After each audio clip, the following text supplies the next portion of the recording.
लता मंगेशकर जी की जयंती के मौके पर पूरा मुल्क उन्हें याद कर रहा है। वहीं इस मौके पर अयोध्या में लता चौक का इफ्तिताह किया गया। आपको बता दें कि रामनगरी का नया घाट बंधा चौराहा अब लता मंगेशकर चौराहा के नाम से जाना जाएगा। सीएम योगी आदित्यनाथ ने चौक का इफ्तिताह किया। वहीं इस खास मौके पर वजीर आजम नरेंद्र मोदी ने भी लता मंगेशकर जी को याद कर लोगों को खिताब किया।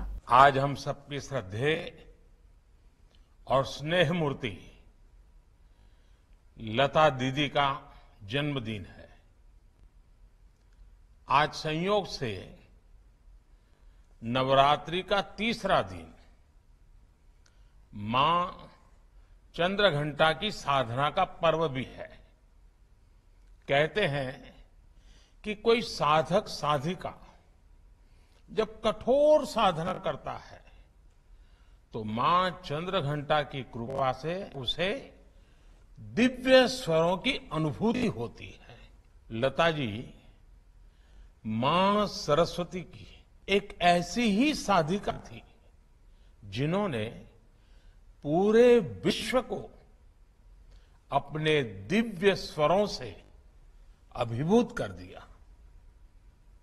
शहीद भगत सिंह की जयंती के मौके पर चंडीगढ़ इंटरनेशनल एयरपोर्ट का नाम बदल दिया गया है। चंडीगढ़ इंटरनेशनल एयरपोर्ट का नाम शहीद भगत सिंह इंटरनेशनल एयरपोर्ट अब रख दिया गया है। बता दें कि मरकजी वजीर निर्मला सीतारमण ने एयरपोर्ट का नामकरण किया। इसके साथ ही एयरपोर्ट के नामकरण को लेकर पंजाब हरियाणा सरकार के बीच 7 साल से चला आ रहा सियासी ताउतुल भी पूरी तरह खत्म होने की उम्मीद है। प्रोग्राम में हरियाणा के गवर्नर बंडारू दत्तात्रेय, पंजाब के गवर्नर बनवारी लाल पुरोहित, पंजाब सीएम भगवंत मान मौजूद रहे।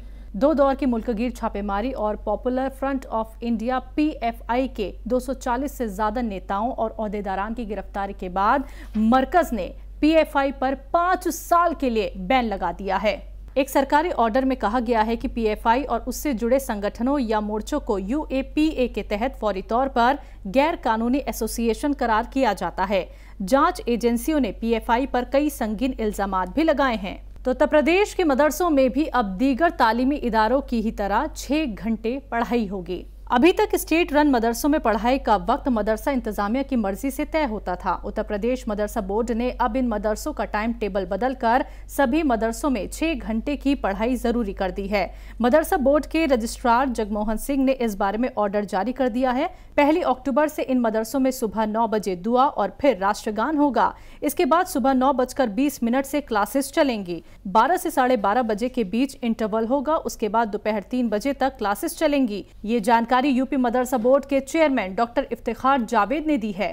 दिल्ली की शराब पॉलिसी मामले में ईडी ने दिल्ली के कारोबारी समीर महेंद्र को अरेस्ट किया है। वो इंडस स्पिरिट्स के MD हैं। हाल ही में समीर के घर और दफ्तर पर छापा पड़ा था। आबकारी घोटाले में ये दूसरी गिरफ्तारी है। इससे पहले आबकारी पॉलिसी मामले में डिप्टी CM मनीष सिसोदिया के करीबी विजय नायर को अरेस्ट किया गया था। विजय CBI के FIR में 5 नंबर के इल्जाम हैं। वो एक इवेंट मैनेजमेंट कंपनी के साबिक CEO हैं। विजय नायर लंबे समय से आम आदमी पार्टी से जुड़े हैं। हालांकि उनके पास कोई पद नहीं है। CBI मनीष सिसोदिया और विजय नायर समेत कम से कम 14 दीगर लोगों पर जांच कर रही है। वहीं इस मामले पर दिल्ली के CM अरविंद केजरीवाल ने सख्त रद्दे अमल का इजहार किया है। क्या कुछ कहा है उन्होंने, आइए आपको सुनवाते हैं। कल इन्होंने विजय नायर को गिरफ्तार किया। कौन है विजय नायर? आम आदमी पार्टी का एक छोटा सा कार्यकर्ता है। हमारा कम्युनिकेशन का काम देखता है। पहले इसने पंजाब में बहुत अच्छा काम किया था। पंजाब में हमारी सरकार बन गई। अब विजय गुजरात का कम्युनिकेशन संभाल रहा था। गुजरात की सारी कम्युनिकेशन स्ट्रैटेजी बनाता था। गुजरात का सोशल मीडिया देख रहा था। उसको इन्होंने गिरफ्तार कर लिया। कह रहे हैं कि उसने शराब घोटाला किया है दिल्ली में। मुझे समझ नहीं आता उसका शराब या शराब घोटाले से क्या लेना देना है। वो तो गुजरात का सोशल मीडिया देखता है। एक छोटा सा कार्यकर्ता है। पिछले कुछ दिनों से उसको रोज पूछताछ के लिए बुला रहे थे लोग। उस पर जोर जबरदस्ती डाला जा रहा था कि झूठ मूठ मनीष सिसोदिया का नाम ले लो, नहीं तो तुम्हें भी गिरफ्तार कर लेंगे। पर वो आम आदमी पार्टी का एक सच्चा कार्यकर्ता है। उसने झूठ बोलने से इनकार कर दिया, इसलिए कल इसको गिरफ्तार कर लिया। इन्होंने मनीष सिसोदिया जी के घर पे रेड की, कुछ नहीं मिला। मनीष जी के बैंक लॉकर की तलाशी ली, कुछ नहीं मिला। अब ये इस तरह से जोर जबरदस्ती करके मनीष सिसोदिया को फंसाना चाहते हैं। इन्होंने विजय नायर के घर पे 1 महीने में 2 बार रेड की, वहां भी कुछ नहीं मिला। बुरी तरह से बौखलाए हुए हैं, ये लोग पागल हो गए हैं, क्योंकि गुजरात में हर रोज आम आदमी पार्टी का ग्राफ बहुत तेजी से बढ़ता जा रहा है।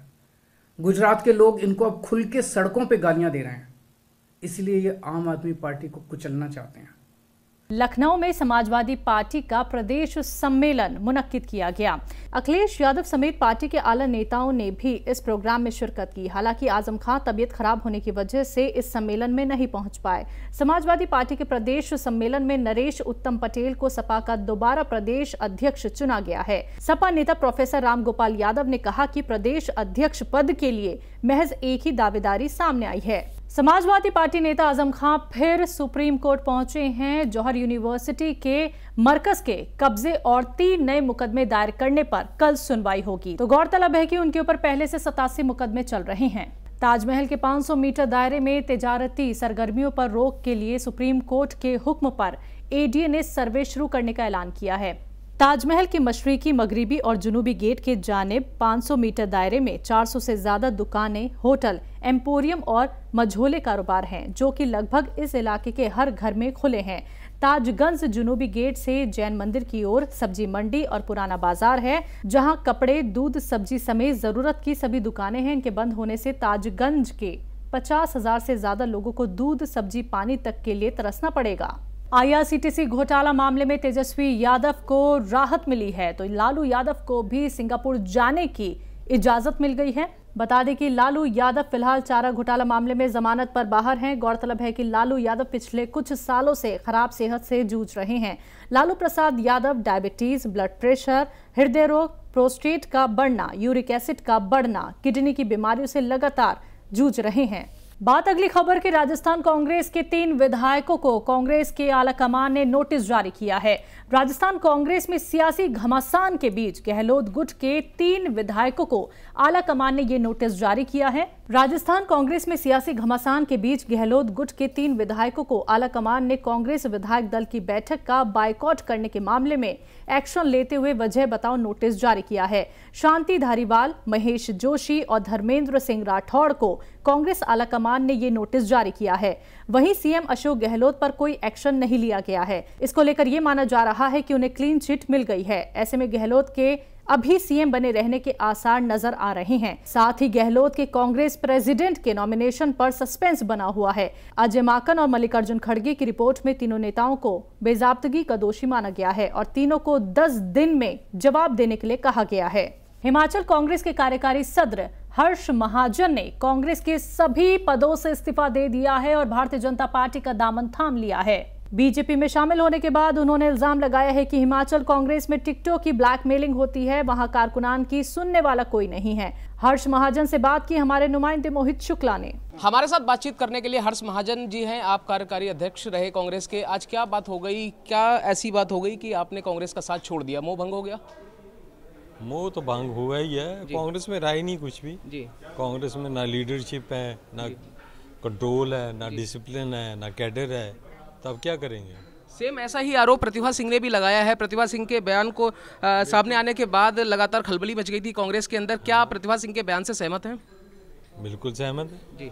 उन्होंने तो ये आरोप लगाए थे जो मैंने लगाए जी, तो और उन्होंने बयान दिया as sitting president of the Pradesh Congress committee. अच्छा सर, आपके फादर साहब 10 साल तक स्पीकर रहे, मंत्री भी रहे, आप खुद एक ऐसी आप भी रहे एक ऐसी पृष्ठभूमि से आते हैं। उसके बाद आपने एक बड़ा आरोप लगाया कि टिकट की ब्लैकमेलिंग हो रही है। कितना दम है? देखा मैंने, पहली दफा देखा कि पोस्ट के लिए प्रदेश कांग्रेस कमेटी में और टिकटों के लिए नीलामी हो रही है। अच्छा सर, यही स्थिति कमोबेश अब पायलट साहब के साथ भी बन रही है। क्या पायलट साहब जहाज उड़ा पाएंगे राजस्थान का? अगर उनमें थोड़ी सी भी मान हो या हो अपना सेल्फ रिस्पेक्ट, तो छोड़ देनी चाहिए कांग्रेस उनको। मेरे दोस्त हैं, चलिए हाँ, पर छोड़ देनी चाहिए। चलिए, बहुत बहुत शुक्रिया हमारे से बातचीत करने के लिए। तो साफ तौर पर सचिन पायलट को भी अब कांग्रेस का साथ छोड़ देना चाहिए, ऐसा कहना है हर्ष महाजन का। कैमरा पर्सन जस्सी के साथ मोहित शुक्ला, तहजीब टीवी, दिल्ली। नोटबंदी के खिलाफ अर्जियों की सुनवाई को लेकर सुप्रीम कोर्ट ने तारीख तय कर दी है। सुप्रीम कोर्ट 12 अक्टूबर को नोटबंदी के फैसले को चुनौती देने वाली अर्जियों पर सुनवाई करेगा। इसके लिए पीठ की तश्कील दी गई है। इससे पहले सुप्रीम कोर्ट ने 5 जजों की एक और पीठ की तश्कील दी है जो 5 अहम मामलों की सुनवाई करेगी, जिनमें नोटबंदी के फैसले को चुनौती मुतालिक अर्जियां भी शामिल हैं। राजधानी दिल्ली में film I am gonna tell God everything की स्क्रीनिंग हुई, जिसमें मेहमान खुसूसी के तौर पर बीजेपी सांसद सत्यपाल सिंह शरीक हुए। बता दें कि संजय दत्त प्रेजेंटेड और गुजरात में जन्मे अमेरिका में पले बड़े जय पटेल की Hollywood short film I am gonna tell God everything सारी दुनिया में चर्चाओं में है। सत्यपाल सिंह के अलावा यहाँ पे काफी गेस्ट आए हुए थे, जिन्हें प्रोड्यूसर जय पटेल और अभिषेक दुधैया ने शॉल और ट्रॉफी देकर सरफराज किया। ये फिल्म बाबा-ए-कौम गांधी जी के यौम पैदाइश के मौके पर 2 अक्टूबर को यूट्यूब पर रिलीज होगी। नॉर्वे फिल्म फेस्टिवल में I am gonna tell God everything ने बेस्ट शॉर्ट फिल्म का खिताब भी जीता है। गोवा में मुनक्किद 50वें international film festival of India में भी फिल्म की स्पेशल स्क्रीनिंग रखी गई है। उत्तर प्रदेश के लखीमपुर खीरी में एक बड़ा हादसा पेश आया है। यहाँ पर 8 लोगों की मौत हो गई है, जबकि कई जख्मी बताए जा रहे हैं।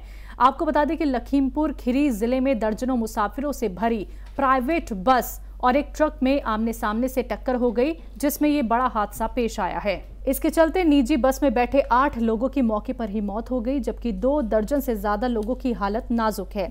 हादसे की जानकारी मिलने के बाद मौके पर पुलिस बल पहुंची और जख्मियों को अस्पताल में भर्ती कराया गया।